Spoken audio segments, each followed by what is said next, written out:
Look back, just keep your eyes on me. I said you're holding back. She said shut up and dance with me. This woman is my destiny. She said ooh, ooh, shut up and dance. Don't you dare look back. Just keep your eyes on me. I said you're holding back. She said shut up and dance with me. This woman is my destiny. She said ooh, ooh, shut up and dance with me.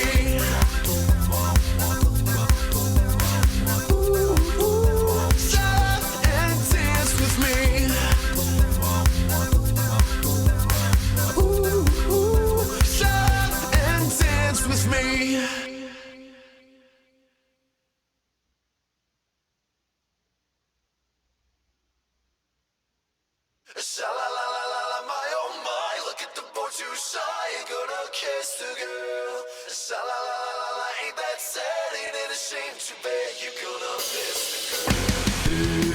You see her, sitting there across the way. She don't got a lot to say, but there's something about her. And you don't know why, but you're dying to try, you gotta kiss the girl. You want her, look at her, you know you do. It's possible she wants you to, there's one way to ask her. It don't take a word, not a single word, go on and kiss the girl. Sing it! Sha-la-la-la-la, my oh my, look at the boy too shy, ain't gonna kiss the girl. Sha-la-la-la-la, ain't that sad, ain't it a shame, too bad you're gonna miss the girl. Sha-la-la-la-la, don't be scared, you got the move for your bag, go on and kiss the girl. Sha-la-la-la-la, don't stop now, don't try to hide it, how you wanna kiss the girl. Now's your moment, for you to wanna go. Boy, you gotta do it soon, no time will be better. She don't say a word, and she won't say a word until you kiss the girl. Sha-la-la-la, my oh my, look at the boy too shy, ain't gonna kiss the girl. Sha-la-la-la, ain't that sad, ain't it a shame, too bad you're gonna miss the girl. Sha-la-la-la, don't be scared, you got the move for your bag, go on and kiss the girl. Sha-la-la-la, don't stop now, don't try to hide it, how you wanna kiss the girl.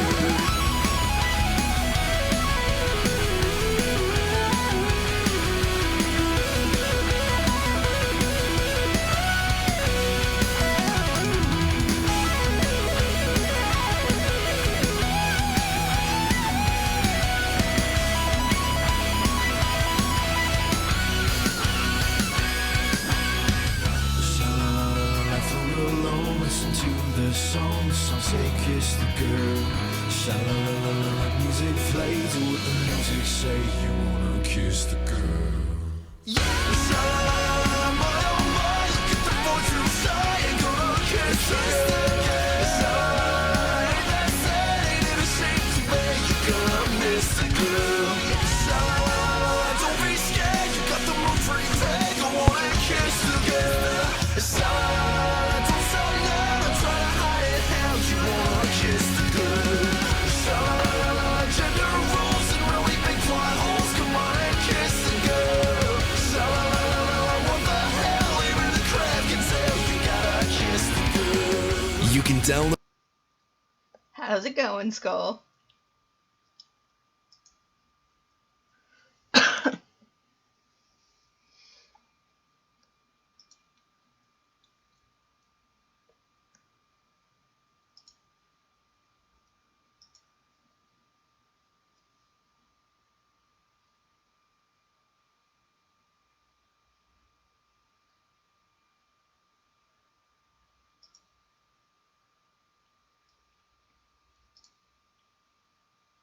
Twitch is dead today, like nobody's around. Yeah, I know. I mean, I know I took 2 weeks off, but come on, guys. Barry was here a few minutes ago, but I don't know where he went. Maybe it's just you and me today, Skull.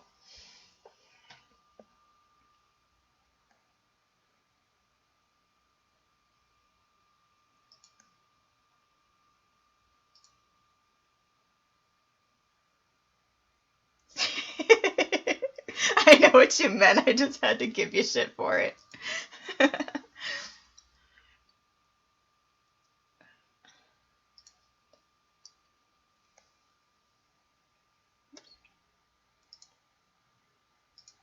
Nope, that's not the button I wanted. Sorry. There we go. How's the girlfriend skull?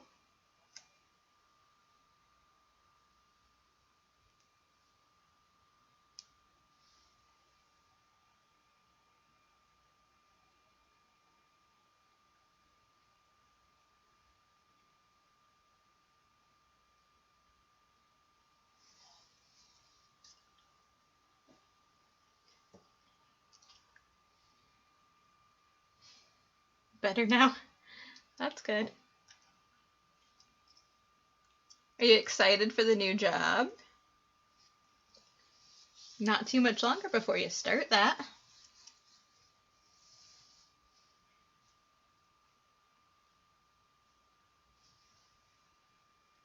Hey, Glenn.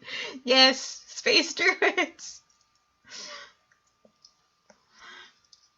Glenn and I had an interesting discussion last night about space druids and our potential collaboration on a romance novel that involves space druids. I'm more nervous than excited. Yeah, I would bet. I mean, it's gonna be quite a experience, right?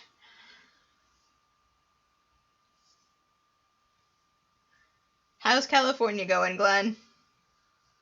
Other than, my work taking over your meeting with your agent yesterday.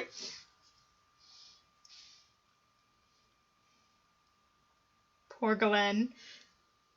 Poor Glenn met with his agent yesterday, and she talked more about my work than his work.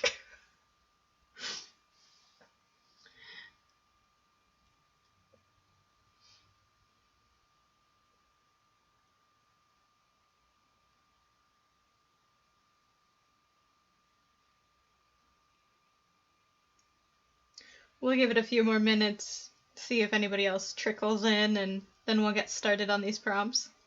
California is warm. And screw you who's taking over my meeting. Right, Glenn? Hey, I apologized. It wasn't my fault. Exactly. Your work is new to the agent. Right? He said she was gushing over my writing style and everything, so yeah. Things are looking good there. So now I've got 2 agents considering my work, which is pretty cool. Makes me really glad that I didn't just jump into signing the first contract that was offered, kind of thing.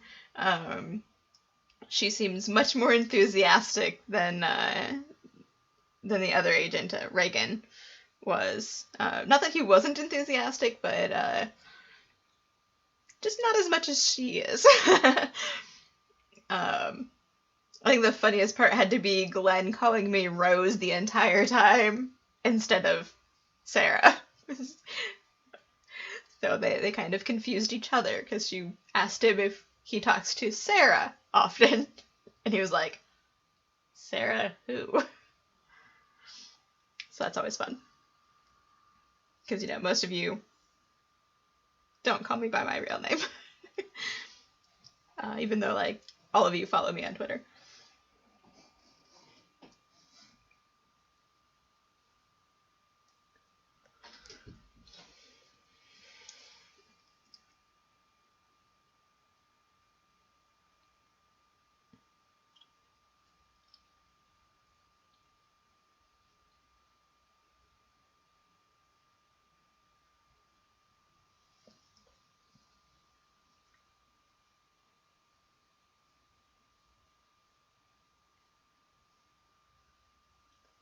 Alright, I think we're gonna go ahead and get started, and if more people show up, they show up.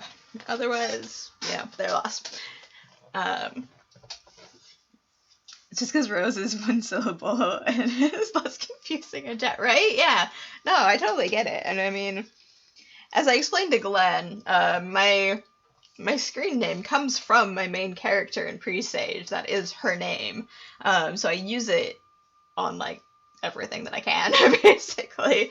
And yeah, it's just easiest to go by Rose. When online anyway. So yeah, I get it. um, all right, so this first prompt. Visiting my childhood home for the first time in years, things were not as I remembered. This one could mean a lot of different things, really. Maybe it's just one of those, like, now that you're coming back as an adult, you get kind of a different perspective on things you'd seen or experienced as a child. So there's that kind of simple change, but maybe it's also one of those things where, again, as an adult, you understand more of, events that maybe happened in your childhood home, that maybe you didn't understand back then, and then exploring what those events were would be really interesting, because there's not a lot of things that would make you go, okay, this isn't how I remembered it, kind of thing.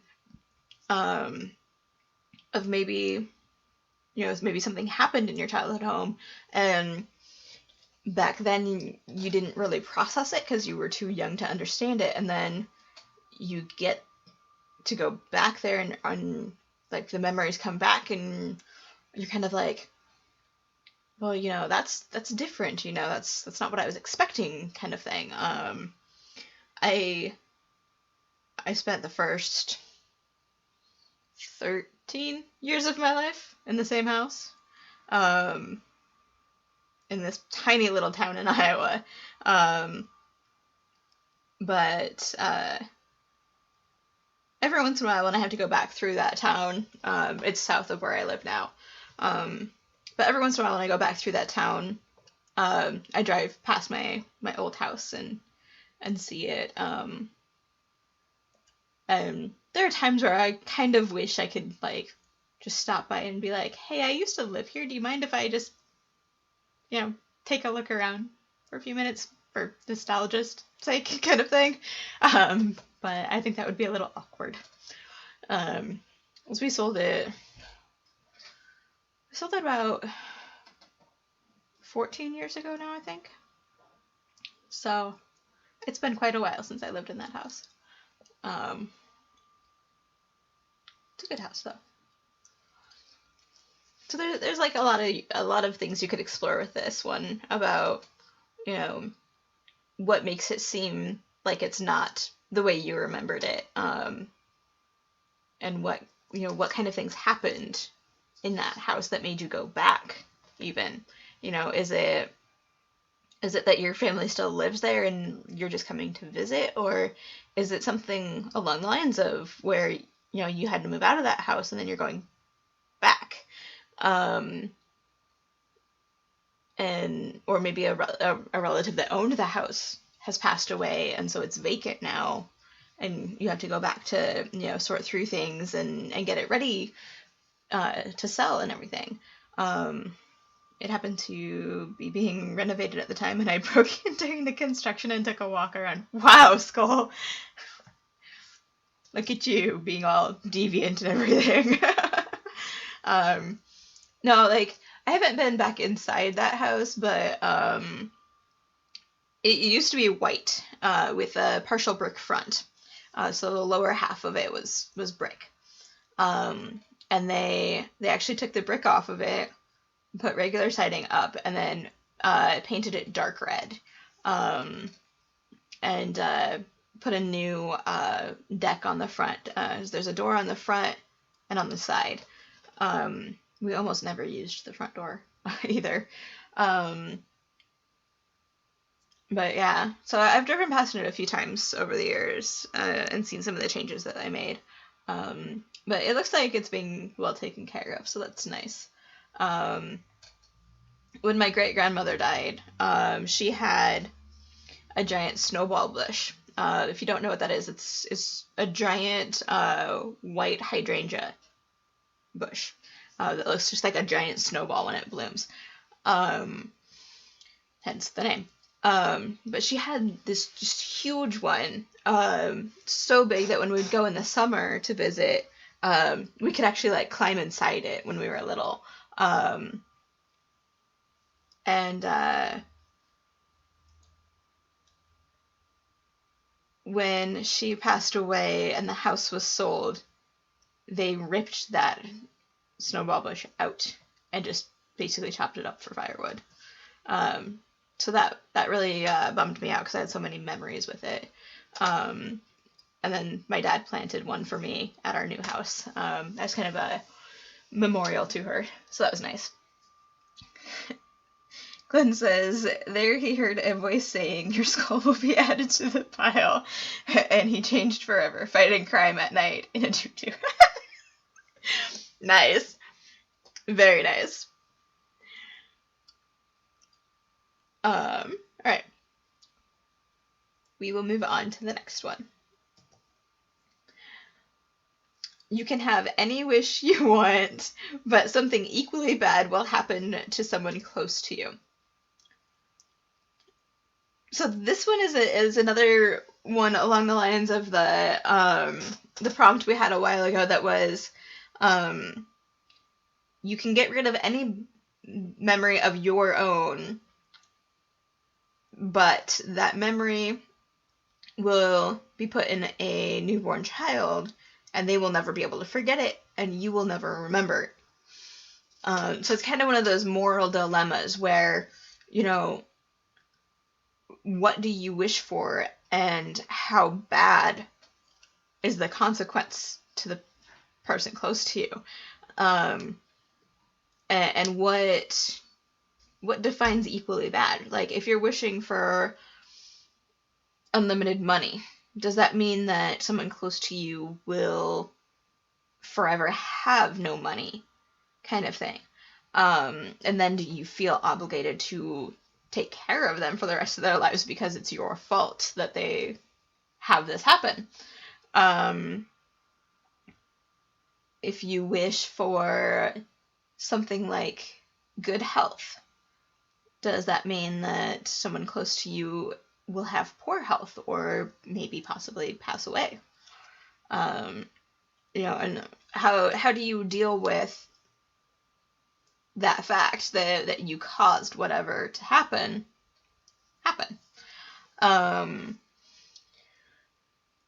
I think personally I probably wouldn't wish it for anything because I wouldn't want anything bad to happen to the people close to me. But as we talked about with the whole memories one, there are going to be people out there that will purposely wish for something to, you know, have something bad happen to a person. And how close does that person have to be to you? Does it mean like emotionally close to you or just within proximity of you? You know, could you do it to a stranger if it was proximity? Or, you know, or you can still feel guilty about it. It still, you know, it still has that morality there of, you know, do you go through with it or do you not? And I think we'd see a lot of people who wouldn't do it, but also who would do it. Yeah, see, there you go. If you did the reverse where you wished for something bad to yourself, does it counteract that? Like, does it make the equally bad be actually something good for, you know, the person near you, kind of thing? Then declare bankruptcy, right? So, you know, like, can you outsmart it that way? Would be an interesting thing to explore as well. because then you might have a lot of people, you know, making kind of really weird wishes to kind of test that out and see what would happen, kind of thing. I think if I were to do that, I would want to make sure that the people close to me gave their consent, just in case, you know, it went even worse, where, you know, if you did what Skull said, you know, you wish for yourself to lose $5 million, well, what if, you know, it didn't negate it and instead they lost 10 million or 50 million, kind of thing. So I think if I was going to test that out, I would want to make sure that the people around me were okay taking that risk, personally. But it would be an interesting thing to explore within the context of the story, for sure. All right, next one. You can have the life of your dreams if you can keep just one secret. This one would be really interesting as well, because then, you know, what's the secret that you have to keep? You know, do you have to keep it a secret how you got the life of your dreams? Is there kind of a catch-22 where you get the life of your dreams, but, you know, you feel unsatisfied because you didn't do it, you know, yourself. You didn't do all the hard work yourself to get there. So then, you know, you can't really enjoy the life of your dreams because you feel like it's not really yours. So exploring the kind of psychology behind that would be good. Then you can get into what that one secret is. You know, like I said, is the secret, you know, how you got the life of your dreams?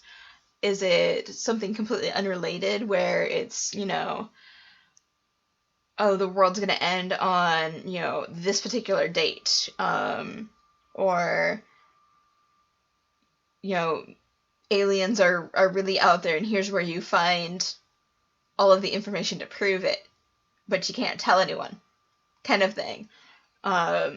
So with having to keep that one secret, again, are you going to be able to enjoy that dream life when you're holding this secret that could change everything, kind of thing?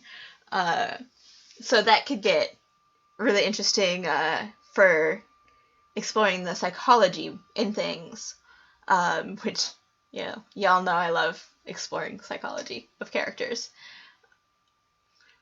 And what if you got your dream life and then you met somebody who also got their dream life, and like the two of you connect, fall in love, maybe get married, and you both have these secrets and you can't tell each other what their secret is, kind of thing. And maybe you start to wonder, well, what if this was part of it?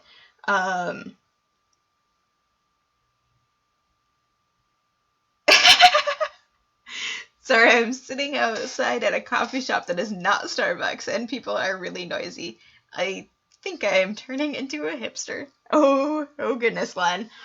Leave California before it sucks you in. You need like a hands-free headset or something, dude. Get you some earbuds.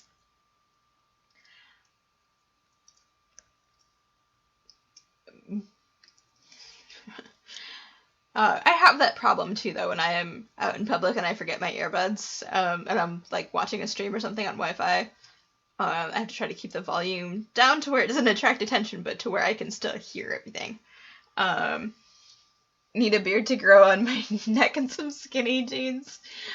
I think Norway might disown you if you put on skinny jeans. People keep secrets all the time. Technically, you'd have to keep it a secret that you were keeping a secret, right? Like, you know, everyone has their own little secrets and things that they don't talk about or that they prefer not to talk about. Skull. Semantics, man. Um, but yeah, like, everyone's got their secrets, so, I mean, you could rationalize it as, well, it's just one more secret that I don't tell anyone, kind of thing. So that could definitely work as well. I would never wish skinny jeans to grow on anyone's neck. That's, uh...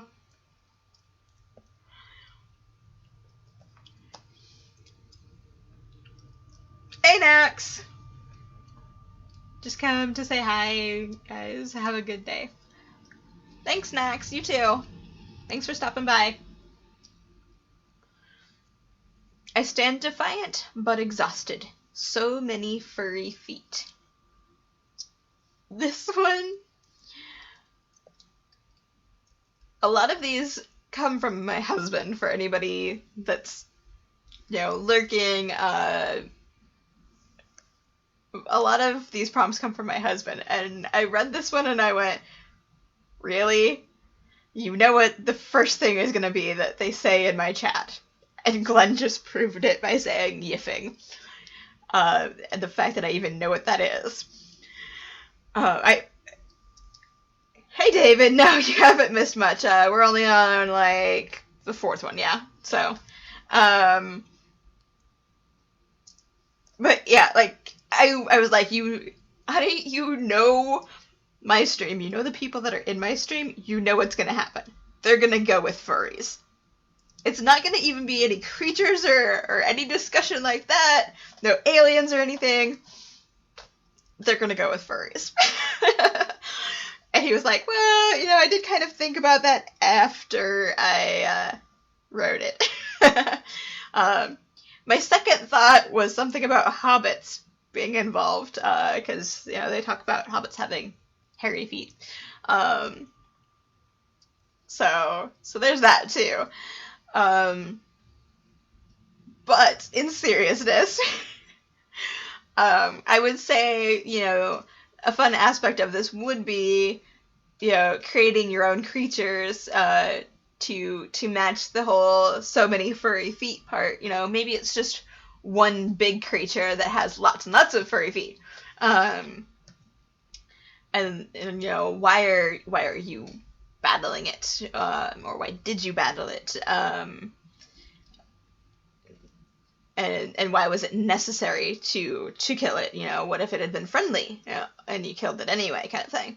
So that could be really fun to explore as well.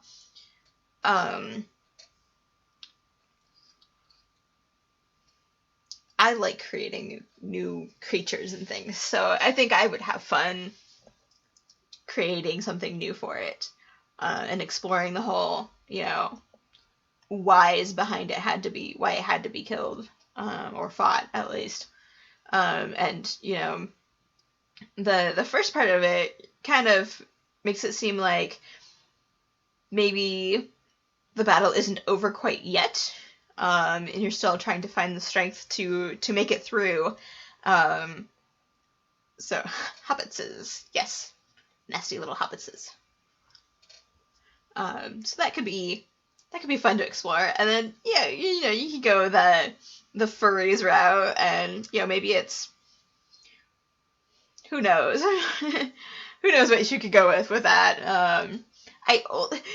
I would have explained Glenn's comment about yiffing. I only know about that because of an episode of CSI Criminal Investigation, the original series. They had an episode that dealt with furries. So that's the only reason I even know what that word means. But yeah, you could definitely, maybe explore that, or, maybe it's a fanfic and it's about hobbits. Space druids with hairy feet. Oh god, Glenn. Our space druids are not gonna have hairy feet. I'm sorry. No. That one I veto. Not happening.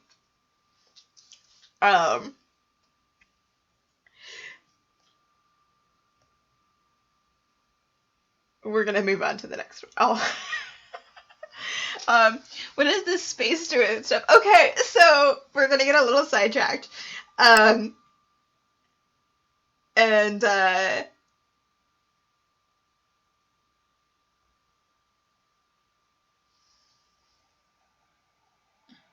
especially for marketing purposes, right? Who's whispering me? 1 second.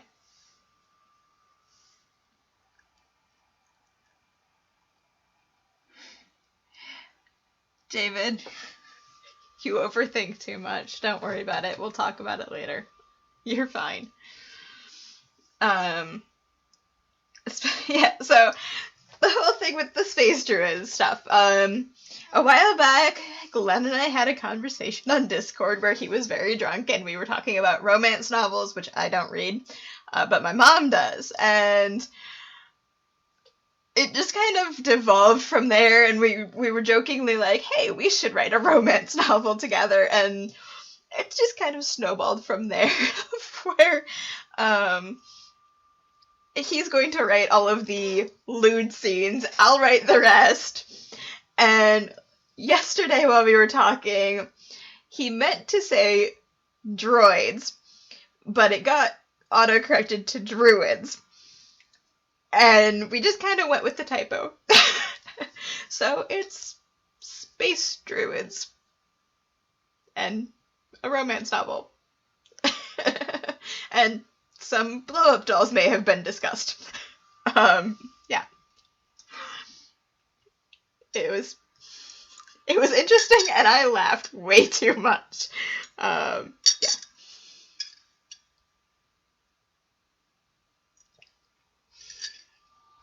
But that's the kind of thing that happens all the time when Glenn and I brainstorm things together.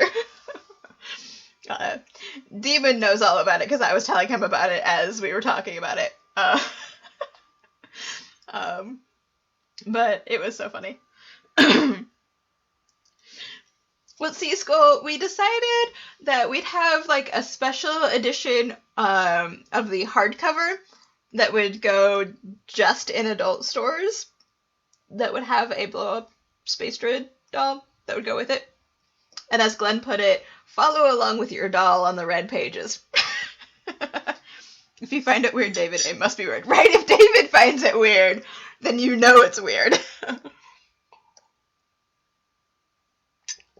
That's how we measure weird around here, is unless David says it's weird, it's probably normal. Because David has a high level of weird. But that's why we love him. Alright, next one. As I faced the onslaught, I thought, could my friends succeed? This one could go a couple of different ways. You could take it to mean, maybe you're on an opposing side to your friends. So are you wondering, is your side losing? Are your friends going to succeed and your side fails? Or are you trying to hold back the onslaught so that your friends can succeed on something else? So it could be either way. I think there's a lot of stories where you're working with your friends to accomplish something in the face of impossible odds. So I think I personally would prefer to go with the version where you're working against your friends, and kind of exploring, okay, what happened that caused you to be on opposite sides? Why are you on opposing factions? And what is their goal? Why are you, opposed to it? Why are you against what they're doing? What are you trying to do to stop them? And things like that. So I think you'd have a lot more interesting of a story to go with that one rather than the, friends working together towards a common goal kind of thing. Because I feel like a lot of that's been overdone in some cases. So I think that would give a new perspective on it. I'm probably talking too fast. I seem to be ahead of chat by quite a bit. Give you guys a chance to sorry, to type and respond. I know we don't have as many people in here today as we usually do, since I took a couple weeks off. So it's a little slow going getting back into it, I think. I apologize if I cough a lot. My kids have colds, and I think I'm starting to catch their colds. My daughter's been coughing a lot, so try not to cough in your guys' ears too much.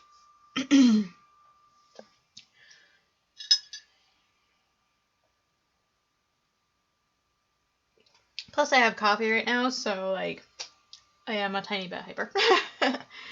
um, David says, sounds like something from a Final Fantasy game, right? It does, kind of. I've played a few of them. I've seen other people play some of them. My husband is a huge Final Fantasy nerd, as is my brother. So Final Fantasy's been a big part of my life. So yeah, it does kind of seem like a bit of a Final Fantasy game plot. I know there's a lot of talk about Final Fantasy 15 lately. I haven't seen much news of it myself, but I hear it's supposed to look pretty cool, be really fun to play. So maybe I'll get it for the husband at some point.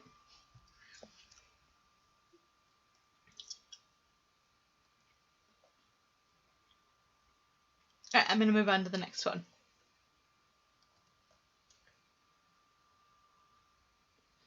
Every success brought us closer to disaster.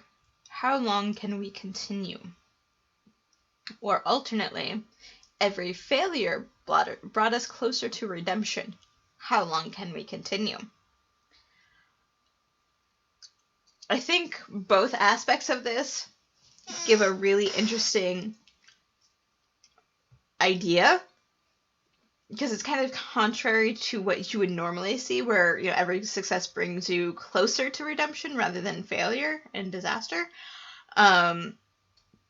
So it's kind of one of those, what successes are they having that gets you closer to disaster? And what kind of disaster are we talking about? Are we talking on a global scale? Or is it limited just to, a certain region of the world, the United States or Europe or, some other larger area?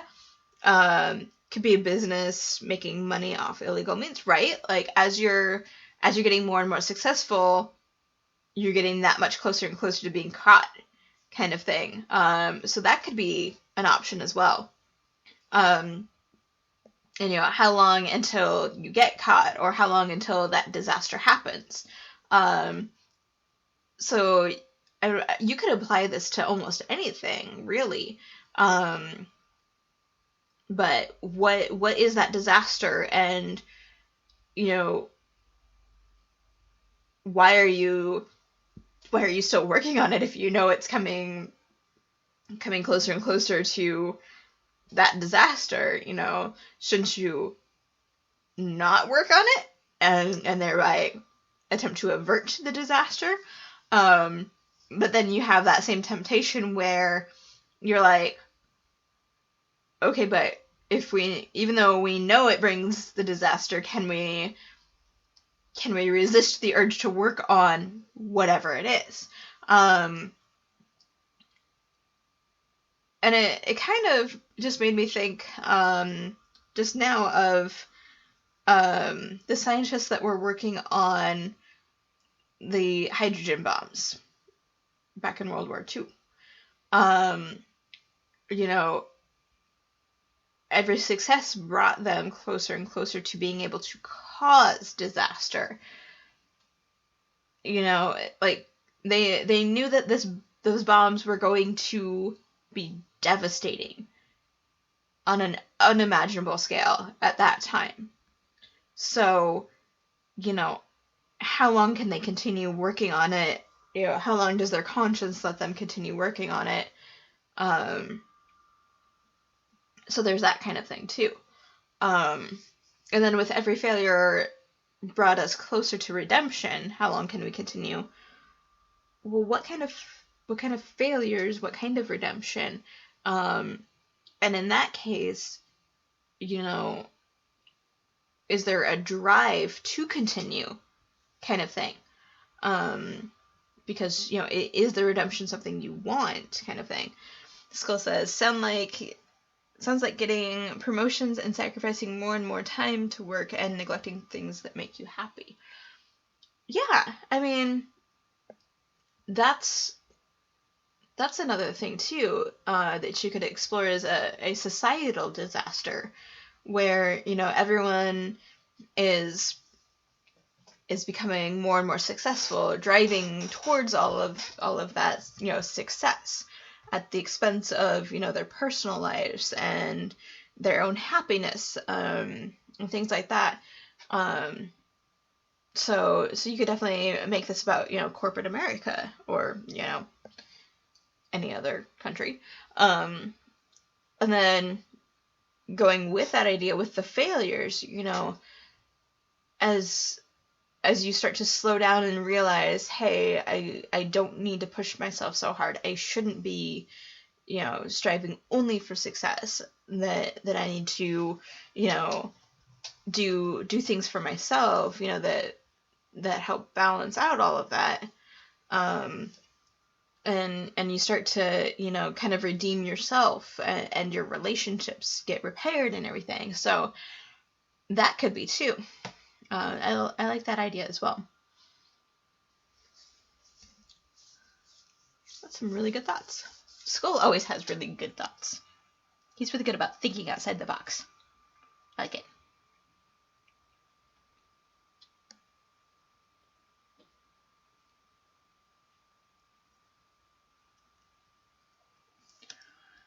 Holy shit, they got snow in Hawaii this weekend.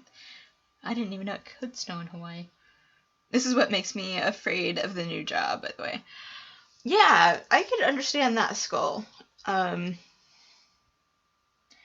this one is well within your box, definitely. Usually you have outside the box stuff, but this one is absolutely within your box right now.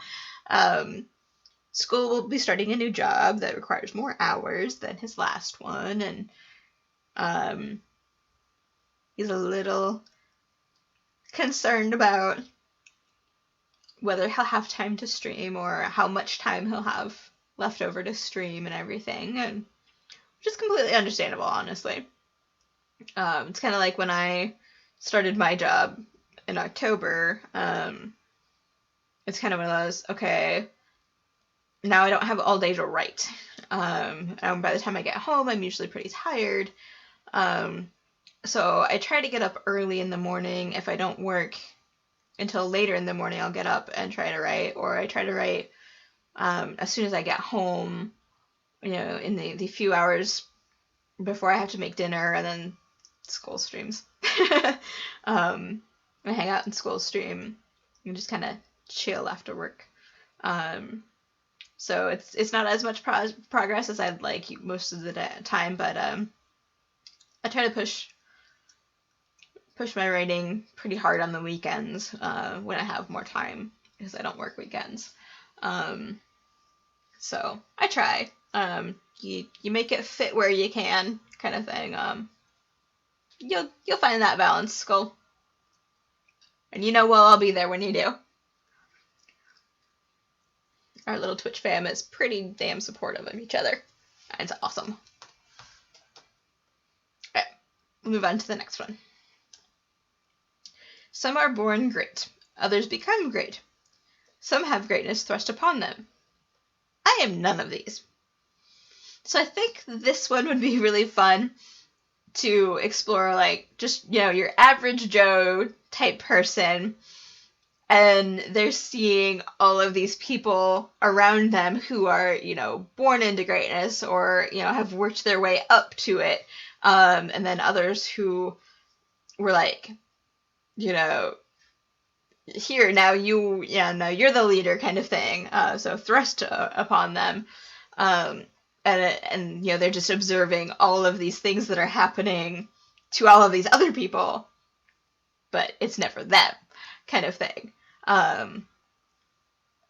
So I think that would be really kind of interesting to explore, instead of instead of having your character be the hero or heroine of the story, you know, who is one of those first three, you're exploring it, all of those from an outside point of view of maybe this person is one of the others, you know, right-hand man or something, where, you know, they're the one that sees all of the struggles that these greater people have to deal with, and all of the behind the scenes stuff, basically.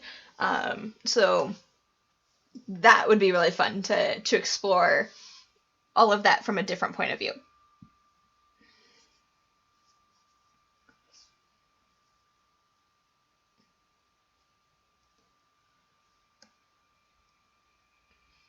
Trying to think of what else you could do with it.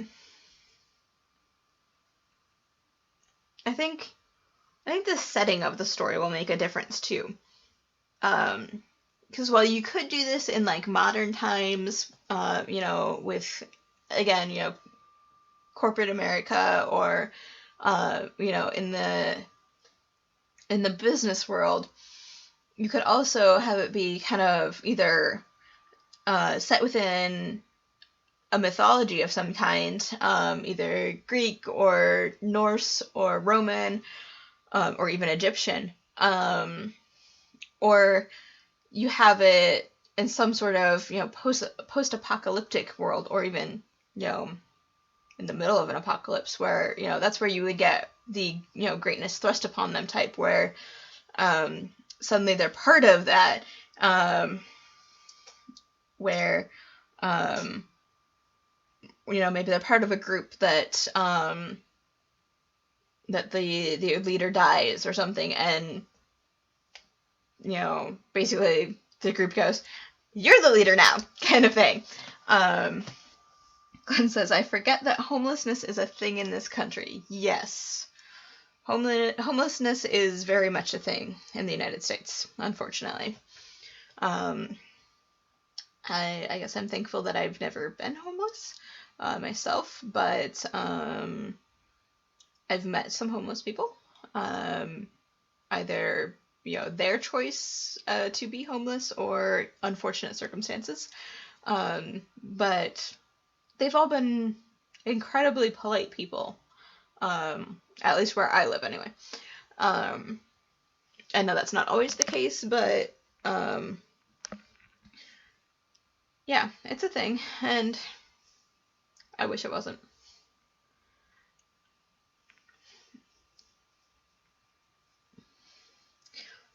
And yet that kind of makes me think, with this prompt, you know, maybe our I am none of these character is a homeless person, and they're watching all of these other people who have successful lives, and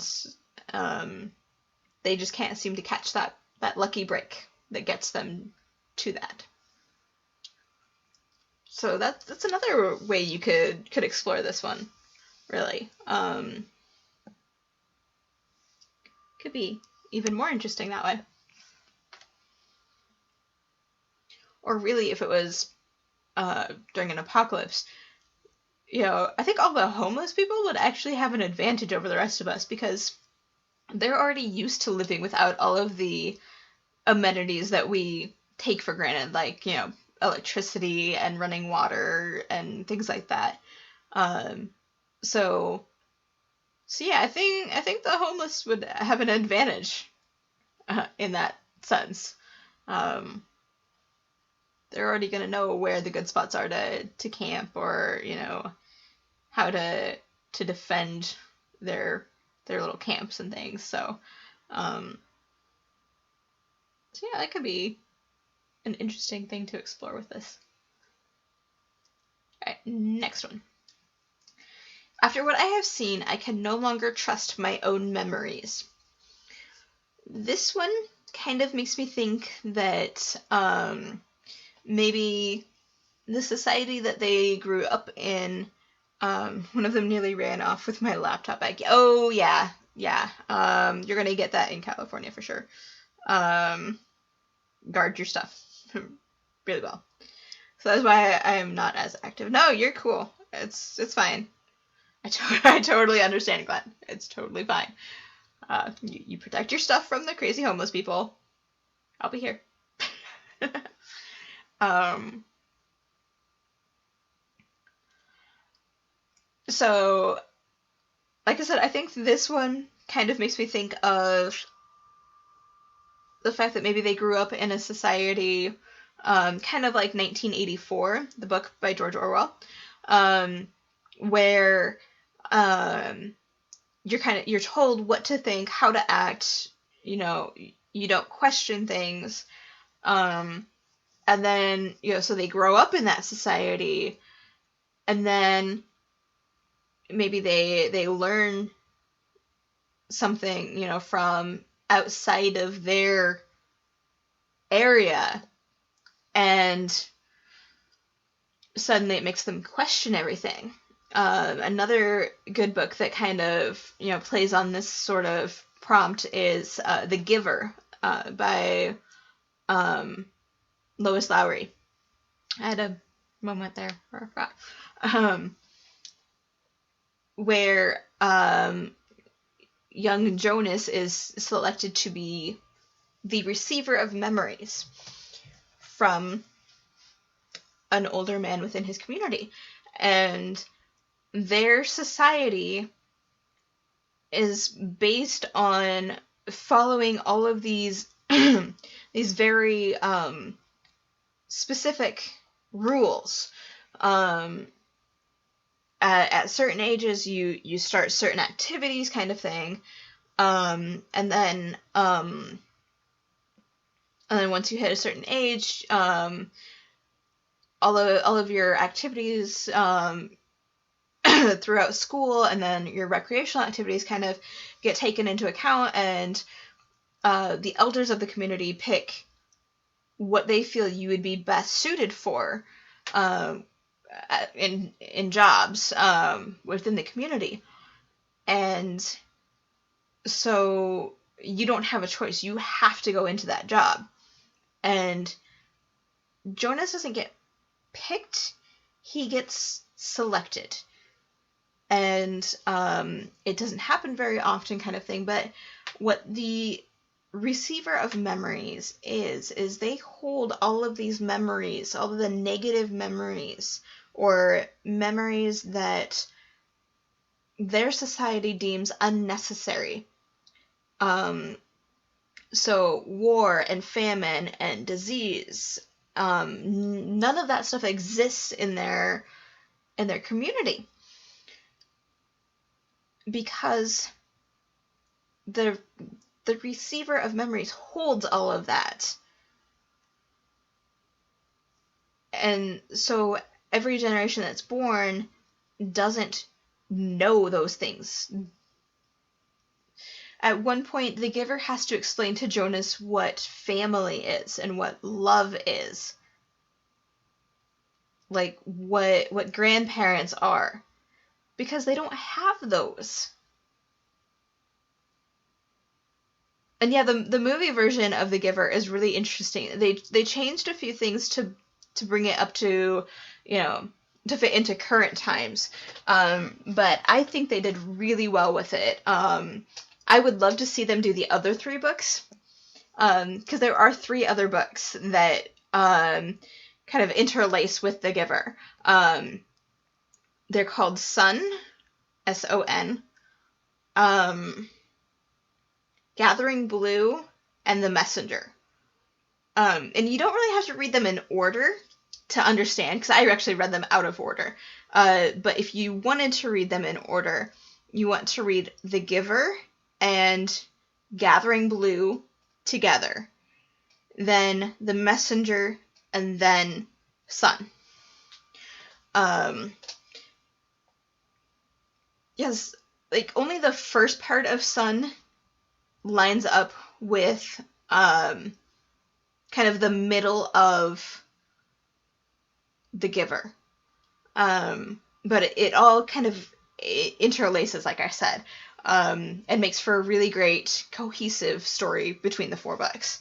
So I would really love to see them kind of work into that.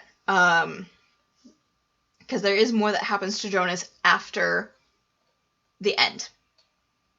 Or Jonah. At the end of at the end of The Giver. I won't give away any endings in case anybody's not read them or seen the movie.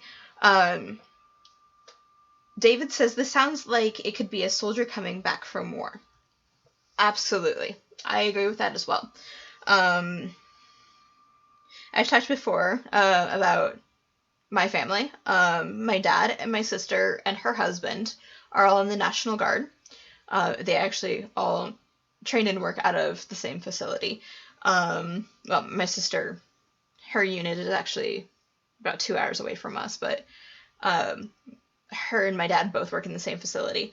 And then my dad's youngest stepbrother is in the Air Force. His other stepbrother was in the Marines, and then I think the Army Reserves. And then one of his other younger brothers was in the Navy. And his father, my grandpa, was in the Army as well. So I have a pretty extensive family history of the military. And my dad has been through 3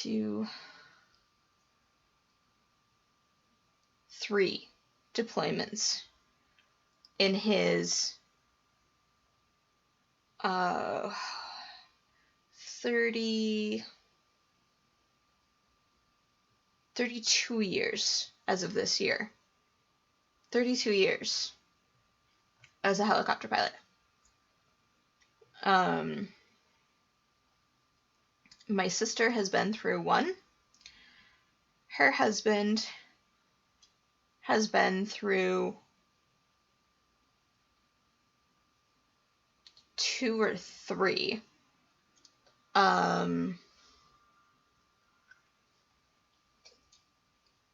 And my uncle that was in the Marines was actually stationed in Okinawa, in Japan for several years.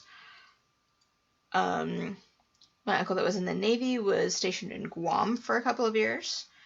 And my uncle that is in the Air Force is stationed in Illinois currently. So between deployments, my dad's first deployment, I was too young to remember. I was like 3.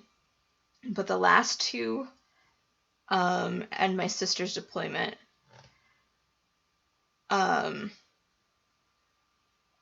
it's never easy for them coming home.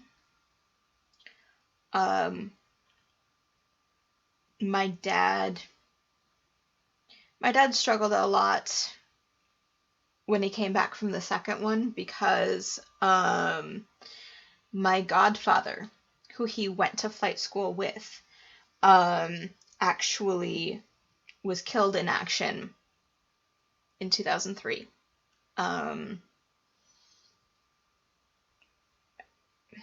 In Iraq while my dad was deployed in Afghanistan. So that deployment was very hard on him. And then coming home and not having Bruce coming home as well was very tough on my dad. So he coped in ways that he probably shouldn't have, to the point where the military said, you get counseling or stop this on your own or we will kick you out, kind of thing. So it became pretty serious for him. But so he did find better ways to cope than alcohol. And he's doing much better now. My sister, on the other hand, she was actually deployed to the same base in Afghanistan that my dad had been. And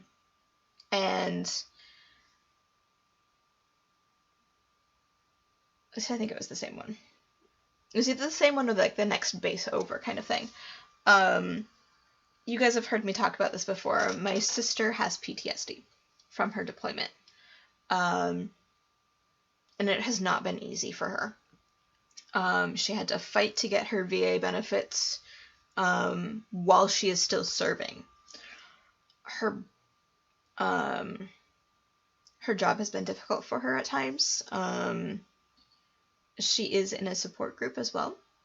That seems to be really helping her work through it. She found a good therapist that was also deployed at one point, so she understands my sister's issues with everything. So I really feel like this one could also kind of go with that of, you know, after having seen everything that she saw over there, and the times where their hands were tied when they couldn't help the locals. This kind of thing fits that prompt. Hey Barry, what's up? You came in kind of at a serious moment. Sorry. But I do like that you could go with, you know, a soldier coming back from war. There are a fair number of books out there that do discuss things like that, as well as books that cover events that have happened in various places overseas. One of my favorite ones to read actually is Black Hawk Down. My dad actually got to meet one of the pilots that was involved in that Somalian conflict over there, and was part of the events that took place during the story of Black Hawk Down, which is a true story. So like that was really cool for my dad to meet Mike Durant, one of the pilots. So because my dad flies Black Hawks, so like that was a big thing for him. Yeah, Barry, it's afternoon, dude. It's 2:00 here. We'll move on to the next one, though. As I look to the horizon, I realize it will all be gone soon. This one is kind of one of those, okay, but what's happening that will cause it to all be gone soon? Is it an apocalypse of some kind? Is it one of those, kind of those giant meteors that took out the dinosaurs type issues, where, everything's going to be wiped out? It's morning for me. I just woke. Oh, Barry. And, is there anything being done kind of thing? Is it like the movie 2012, where, some catastrophic event is about to happen, and you've got, people vying for space on shuttles, off of the planet to try to save some people, at least? Or is this an alien planet where maybe we've settled a small place on it, and maybe we've had some conflict with the locals, maybe there were life forms there already, and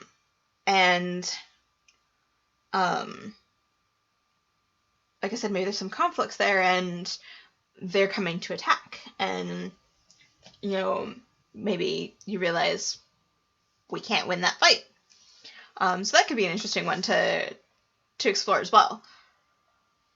How's it going, Barry? My 20s? School. Right? I mean, we're both kind of in that boat. School's only a year older than me. And we're both getting close to the end of our 20s there.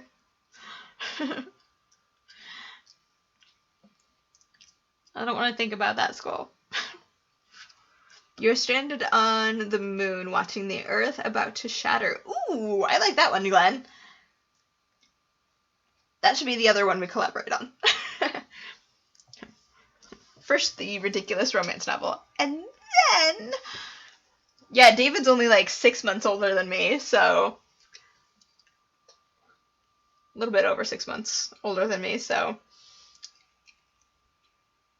David's in the same boat. But yeah, I like the whole, stranded on the moon, watching the Earth about to be destroyed kind of thing. That could be a really good one too. I only slept late because I went to bed at 5 a.m. Damn, Barry. What were you doing up so early? Or late? Kudos to the geezers in here, right? Right? I swear like half my stream is like old people and the other half is like really young people. Like Waffles and Nick. No, David. Yours is the 17th, mine's the 27th. So not 6 months on the dot. It's like 6 months and 10 days.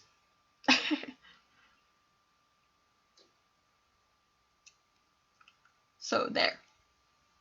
Homework. Oh. Yeah. Homework's a killer, man. First space druids, then we drop the druids. Right? Yes. First we'll have the romance novel, and then we'll take the druids, and they'll go destroy the Earth, and ta-da! Nice. I like it. Let's do it. This is what happens when you have two authors in chat together. I'm totally not making notes on this, I swear.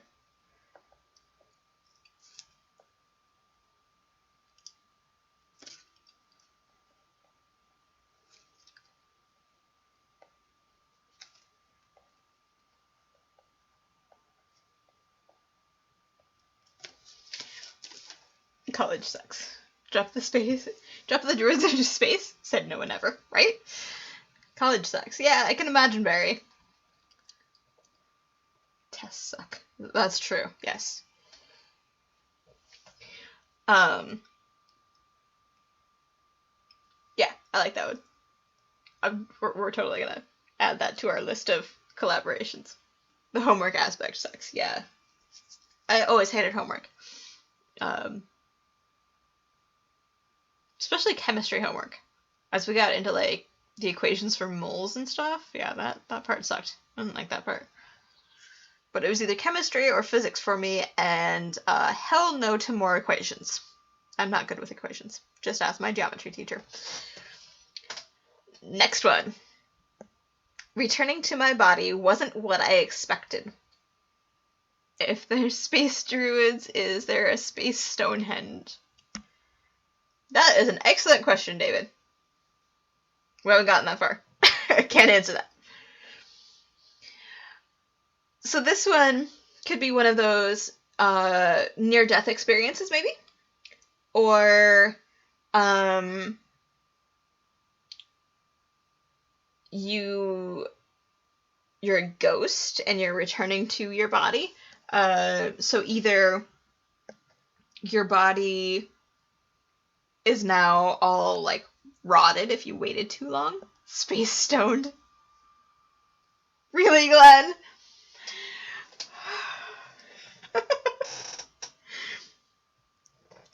Space stoned. That's it. That's what we're naming it. We're naming it Space Stoned.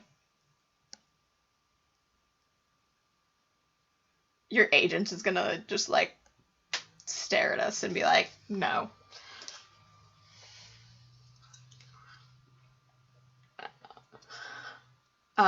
Let's see, what else could this be?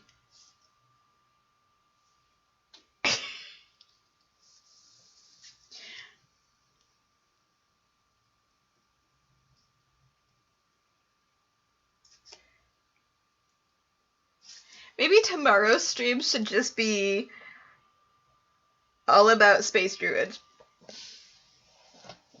Sleep paralysis moment. Yeah, this one could definitely be sleep paralysis, which is a very real thing. It tends to be kind of what a lot of people describe as possible possessions, or waking up but feeling paralyzed, and then seeing things that aren't actually there, are a lot of the symptoms of sleep paralysis. So like hallucinations, basically. And what happens is that your mind wakes up, but your body still thinks it's asleep. and so that's why you can't move. And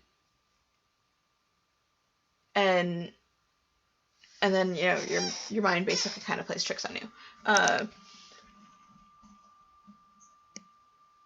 Oh, did you actually tell her about her idea? I would have loved to have seen her face when you pitched a romance novel by the two of us about blow-up dolls. I apologize to anybody coming in just now on the weirdness. Weird is kind of par for the course with my stream. But yeah, definitely sleep paralysis could be a part of it.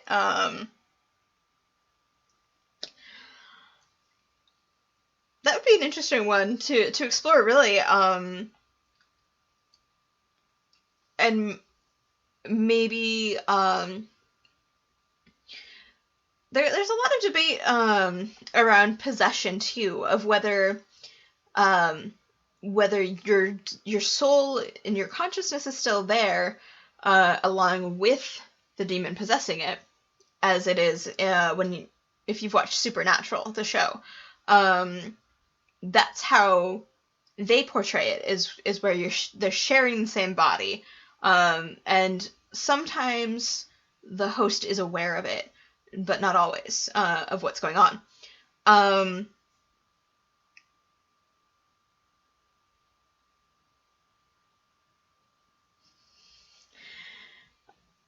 Other shows or movies have portrayed it as when you're possessed, your spirit gets displaced, basically. You're not dead, but your spirit is no longer in your body because the demon or another spirit has possessed your body. So maybe that's what this is about as well, is where you're finally, taking back your body, kind of thing. And says, is this really happening with her expression? And I had to add, it's an untapped market. Oh my god, Glenn. Incredibly proud of myself for the pun that she did not pick up. It's a terrible pun, and maybe she chose to ignore it. But at the same time, nice. Yeah, we could write it, but can we get her to publish it? Is the question. That could be really interesting. What's up, Nick? You finally made it to one that's not the end. Oh, nope, I lied. That's the last stream. That's the last slide. Nick, the master of coming in at the end of my streams. Let me switch scenes here. Actually, let's... I will find the right scene. Give me a second. There we go. Only if it's good. Well, Glenn, between the two of us, I'm sure we can write a good one. I'm sorry if there's... No, it's all good, Nick. I mean, hey, at least you show up. That's what counts, right? You care enough to show up. It's all good. David, be nice to poor Nick. Come on. You guys are terrible. We love you anyway, Nick. And really, now it's kind of devolved into Glenn and I talking about the romance space druids novel that we've been jokingly tossing around that may actually get written.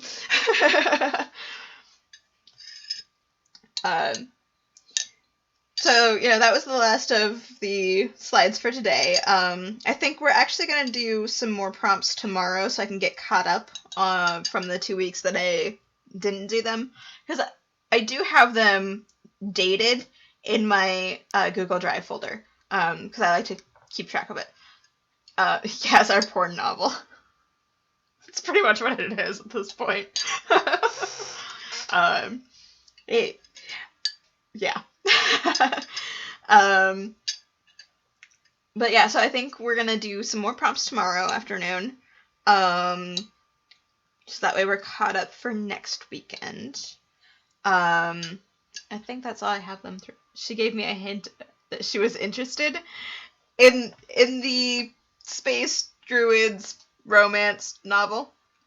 Get Skull to do the audiobook. Yeah, there we go. Skull can do our 50 Shades novel. What did I have? I had something going on there. No, maybe not. Sorry, I'm looking at my calendar too. I'll be streaming this weekend and next weekend. The 17th, I won't be streaming, but the 18th I will be. Because the 17th is when we're doing my son's birthday party. When do I start, right? We gotta sell her on that too. She was interested in the space druid one. Oh goodness. I don't know if she realizes what she's getting into. Can you just narrate my life? Right? Skull in his Buddha voice. Ditch the accounting school and become a voice actor instead. We'll get you started.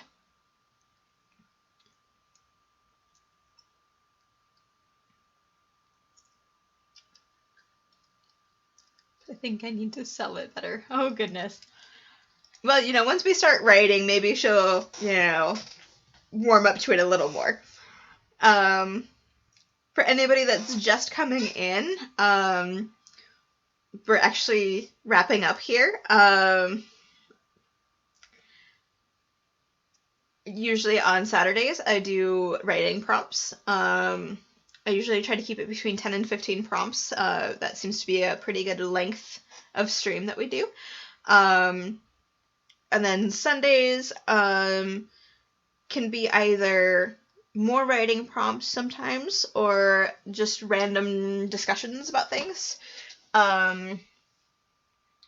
So, yeah. You never know what you're going to get on Sundays. Skull, why don't you record your own alert sounds? Right. Totally. Rose, I need to get you flown here, and we need to do a PowerPoint presentation. Oh, God. Well, give me time to put together a PowerPoint presentation. With whatever I can figure out to convince her of it, I guess.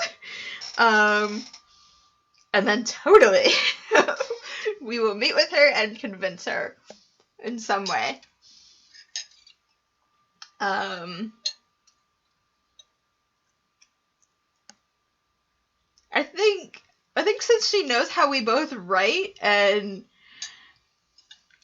everything, like, I don't know that she would be against it. For those of you also that are just coming in, Glenn and I are both writers. He already has an agent and has a book coming out next year, I believe. And then I actually have two agents who are interested in my work. Glenn's agent is very interested, and then I have another agent who is Texas-based, who has already offered me a contract, but I have not signed it yet. There's a lot of pros and cons between the two of them. Reagan's not necessarily a bad agent, but there are some things about his agency that kind of aren't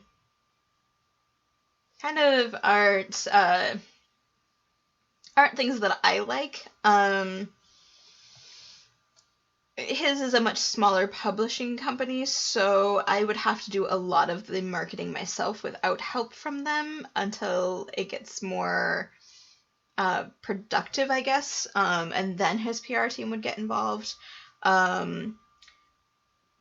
But with Glenn's agent, she's a much bigger publishing company.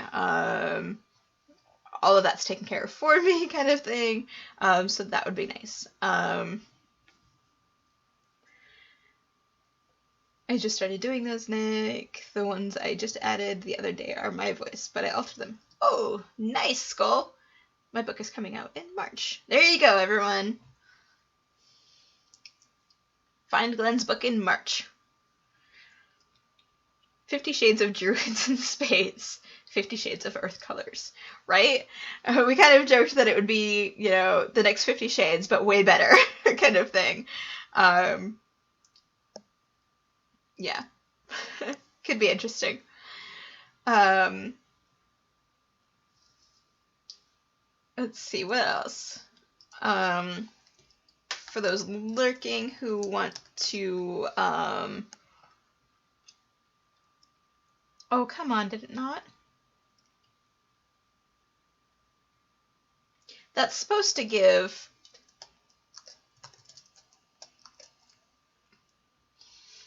that connect command needs to be fixed, apparently. Those who want to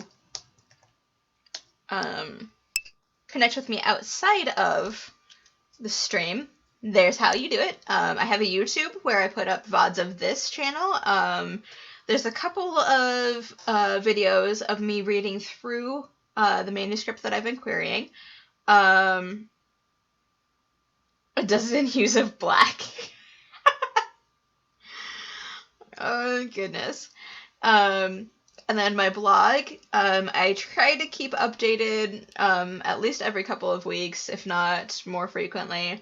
There's where you'll kind of find more updates about not just the books, but kind of my personal life, what I choose to share of my personal life anyway. And then Twitter, where all sorts of crazy things happen, like space druids and blow-up dolls. With Glenn. And then obviously you found your way here, so you know where my Twitch channel is. That's pretty much it. I'm hoping to hear from Glenn's agent soon. She was very, very enthusiastic about my work yesterday during his meeting with her about his work. Again, I apologize, Glenn, for taking over your meeting without even being there. But I am really excited, of course, that she is that enthusiastic about it. And as always, so grateful to you for even taking the chance of you know, giving her my work and everything. For those of you that don't know, that came about because Glenn had a meeting with his publishers, and at the end of it, he kind of pitched my stories to her and gave her all of the material that I had sent him to give to her, which is just about everything I had at the time. And so she's been reading through it since then, and that was like 2 weeks ago, I think. And yeah, she's just kind of been gushing to him about my work since then, I guess. Yeah, that's true. You did spill coffee all over it in your imagination. So, you know. But yeah, it's really awesome to now have 2 agents considering my work after over 100 rejections. So, yeah. That just looks like a nicely worn scroll, Glenn. You've enhanced it. Yeah, really, Glenn. You just made it look even better. That was kind of the joke he made, was that he just was gonna, you know, accidentally spill his coffee all over my work and be like, oh, damn, what have I done? Now you can't talk about it. But it's very exciting, and of course it never would have happened without Glenn, probably. So yeah, can't say thank you enough, no matter how many times he tells me not to worry about it. I have awesome friends, and connections are amazing. Oh, maybe I didn't have connect as a command. Maybe it was just for my bot to occasionally put out there. Glenn is the man, seriously. He is awesome. So he got me in with his agent, and we both got Pixie. For those of you that aren't familiar with her, Pixie at Large is a friend of ours. She's a graphic designer, and does amazing work, honestly. But so we got both agents, Reagan and Glenn's agent, to agree to let her do the artwork for my books. So that's awesome. I don't even, like, it's so awesome that we're, like, kind of pulling all of our Twitch people into all of this in so many ways. And, you know, hey, if we can get Skull, approved to do the audiobooks, I think that'd be awesome too. Because he really has the voice for it. For anybody that has not followed him, you really need to follow him and hear his amazing voice. He is awesome. You will love it. And if you like his voice, then you will like Haku as well. Haku is pretty awesome. He mostly does Overwatch, I believe. Want me to market it in Canada land. Yes, Haku Love. I miss his streams so much. Like, I'm usually at work or something. And so I usually miss his streams, but I try to make them when I can. Kind of like with Nick's, like, I try to get there kind of thing. But yeah, you guys are awesome.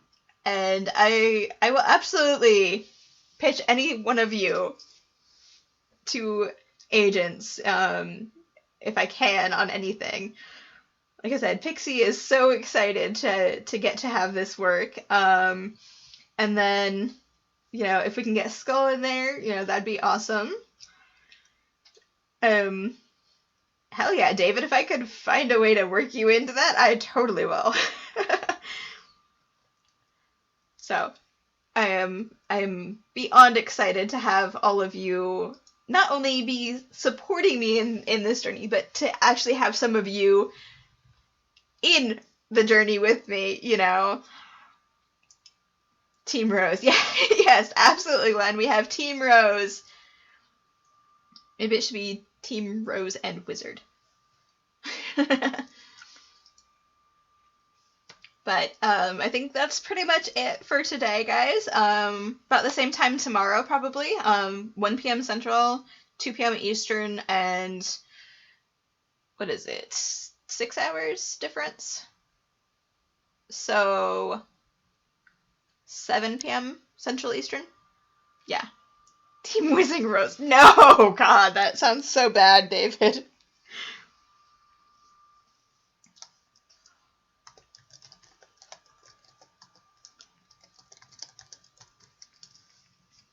That's better. You guys make me blush. Oh, come on, Glenn. You deserve just as much attention for all of this. I mean, seriously, without you, my work probably never would have reached your agent and all of this. So really, I owe a lot of it to you, Glenn. I feel pretty lucky to have a friend like you and all of you, really. So, yeah. You are all awesome. She's right, take it. And I can't wait to read your book, Glenn. I know you read some of my work before you passed it on to her, but yeah. I cannot wait to read yours. You'll have to let us all know, the date that it comes out and title and everything when you get a chance to, so we can all find it. But, alright, I think we're going to go ahead and end the stream now. And I will talk to you all later today on Discord, etc. And definitely tomorrow for anyone else that just stops by in the streams. I'm gonna go probably try to write a little bit, and find some lunch, because I ate a little bit of a snack before we started, and then I didn't eat lunch, so. Yes, David, I'll see you on BNet. If anybody has, Battle.net, plays Blizzard games and doesn't have me on there, just send me a whisper, and I'll get you my battle tag. I'm on there often enough. Sometimes I'm just on there to chat. Sometimes I actually play. But yeah, if you don't have my battle tag, let me know and I will whisper it to you. And I will see you guys all tomorrow. Have a good night, everyone.